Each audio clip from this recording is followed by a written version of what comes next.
నమస్తే అన్న, అందరికీ నమస్కారం. కువైట్ పైన ఇరాన్ దాడులు చేస్తూ ఉన్న విషయం అందరికీ తెలిసిందే. ఈ దాడుల్లో ఆదివారం సాయంత్రం మనం చూసుకుంటే కానీ ఒక భారతీయుడు మరణించిన విషయం అందరికీ తెలిసిందే.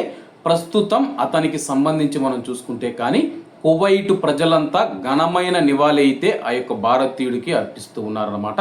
వివరాల్లోకి వెళితే ఆదివారం నాడు కువైట్లోని ఒక విద్యుత్ ఉత్పాదన మరియు నీటి శుద్ధి కర్మాగారంలోని సర్వీస్ బిల్డింగ్ను లక్ష్యం చేసుకుని ఇరాన్ డ్రోన్ దాడిలో మరణించిన భారతదేశంలోని తమిళనాడు రాష్ట్రానికి చెందిన భారత జాతీయుడు సంతాన సెల్వం కృష్ణన్ మృతి పట్ల కువైట్ దేశం సంతాపం వ్యక్తం చేసింది.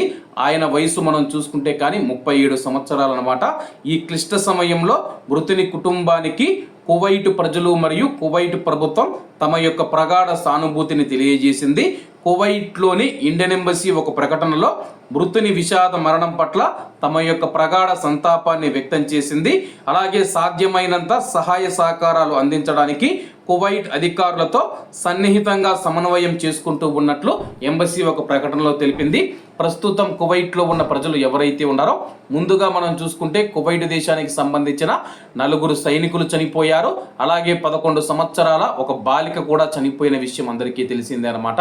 వాళ్లకు ఎటువంటి ఘనమైన నివాళిని అర్పించారో కువైట్లోని ప్రజలందరూ ప్రస్తుతం భారత జాతీయుడైన సంతాన సెల్వం కృష్ణన్కు మనం చూసుకుంటే కానీ 37 సంవత్సరాల భారతీయుడికి కువైట్ ప్రజలు ఘనమైన నివాళిని అర్పిస్తూ అలాగే సోషల్ మీడియాలో కూడా పోస్టులు పెడుతూ ఉన్నారు.